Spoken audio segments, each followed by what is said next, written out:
This video concludes the lesson on why there are different human resources practices and managerial strategies. So, why do organizations and managers have different approaches? Well, in previous videos, we've looked at the importance of external influences and also the importance of organizational strategy. But it's important to remember that these outside as well as inside influences do not completely determine the choices that organizations and managers make. Again, managers and organizations have choices. So what also determines the choices that are made? Well, in this video, I'm going to outline how ideas matter, how ideas shape choices not only of managerial styles, but also of organizational HR strategies. So in an earlier video, I argued that the evolution of HR practices represents not only an evolution of those practices, but an evolution of ideas as well. But what about today? Well, my argument is the same for today, in that both managerial styles as well as HR strategies reflect ideas. And so I'm going to highlight three different sets of ideas for shaping managerial strategies as well as HR strategies: organizations' roles in society, the employment relationship, and workers. So first, thinking about a corporation's role in society. And there's really two views here that are critical. There's the shareholder value view, which is that corporations best serve society by creating shareholder value. And how do they do that? It's by providing goods and services that are valuable to customers. On the other hand, there's an alternative view which emphasizes that corporations receive privileges to serve society. For example, owners are shielded from being personally responsible for a company's debts through limited liability. And again, it's society that is granting those limited liability privileges, and so therefore corporations have an obligation to serve society and stakeholders more broadly than simply by trying to maximize shareholder value. This first view points towards instrumental HR strategies that view workers as costs or inputs, and that emphasize the importance of market competition and financial returns over the importance of workers. The second view, the stakeholder view, points more towards higher road HR strategies that see workers as key stakeholders. Now, we can see this applying to the public sector equally well, and we can have different views as to whether public sector organizations should simply be providing service to customers at the lowest cost possible, or whether public sector organizations should also be paying attention to how employees are treated. So now let's turn to the employment relationship. I'll present four different viewpoints on the employment relationship. Two of them underlie different HR strategies. Two others are more critical of HR. To do this, I'm going to present four different pieces of line art that are around 90 to 120 years old. I think these are really cool. I use them a lot in my own teaching, and I think they're a great way to think about the intellectual assumptions we all make about the employment relationship. So the first one portrays labor leader Eugene Debs as a king during the Pullman strike in 1894. I use this drawing to highlight the importance of markets. The strike here is choking off commerce. If we zoom in, we can see that it's choking off the highway of trade. And this is seen as very harmful because there's a belief in this school of thought in the primacy of free markets for creating opportunities, alternatives, and values, including in the employment relationship. Some might call this a neoliberal market ideology. People who hold this view are likely to favor HR and managerial strategies that are rooted in the determination of wages and other things by whatever the market will bear. Now, as a second school of thought, here's a drawing from 1909. In this picture, a snake is portrayed as choking off workers and families. What does this snake represent? Well, if we zoom in, we can see that it represents capitalism. And what is required to save workers and their families from capitalism? We'll zoom in and see that it's socialism that is portrayed here as the solution to capitalism. So this is clearly a radical or critical perspective. This assumes that employers and employees have sharply conflicting interests and that employers have excess power not only in the workplace, but also in society.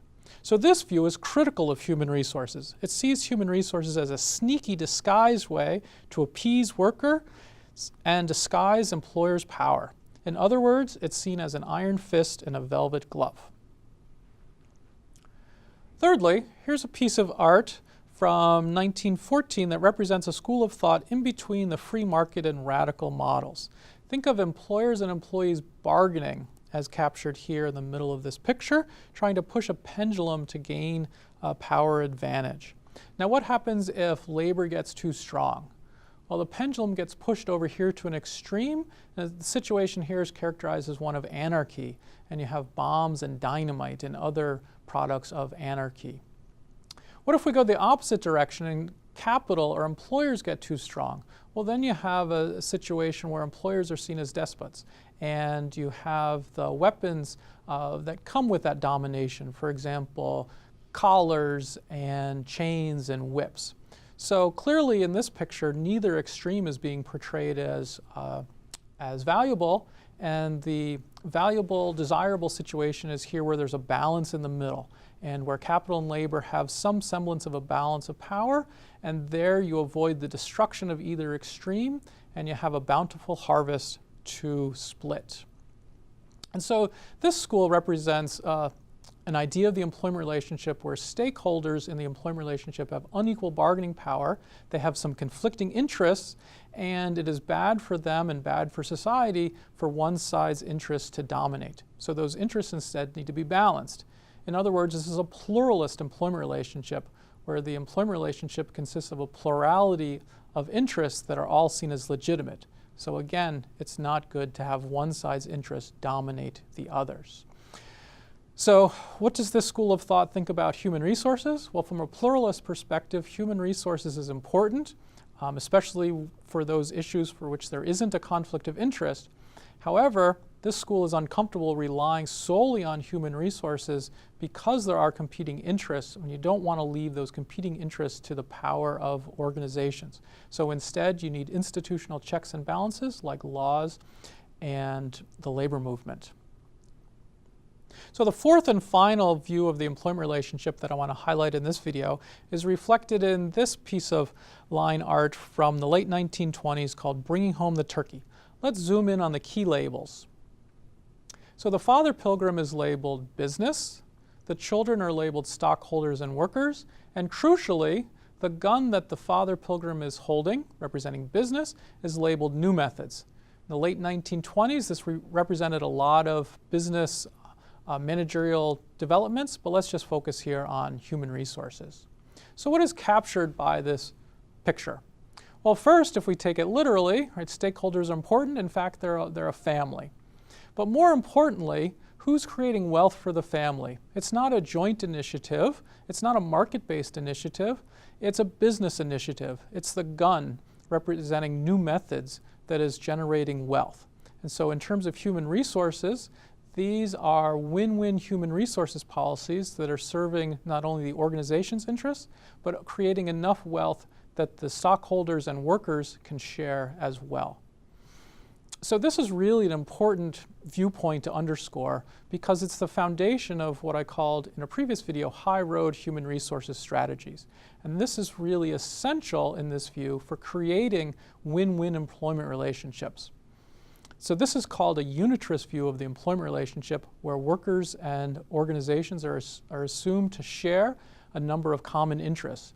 And so it's simply a matter of managers finding the right policies to align those interests to produce win-win outcomes. So this is a very important view for thinking about modern high-road human resources practices. So we have four different views of human resources. We have two that yield different human resources models, and we have two that see human resources as either incomplete or as more problematic. These different views are ultimately rooted in different views about the employment relationship. So again, to emphasize, approaches to human resources, both supportive as well as critical, are shaped by ideas of the employment relationship. So in conclusion, I've shown you how ideas about an organization's role in society, as well as beliefs and assumptions about the employment relationship, shape the choices that managers and organizations are making. But what about workers? How do they think about work? What motivates them? What rewards are they looking for from their work? Thinking about this and the assumptions that we're making about these questions is critically important for managers as well. In fact, this is so important it will be the focus of both modules 2 and 3. I look forward to seeing you there.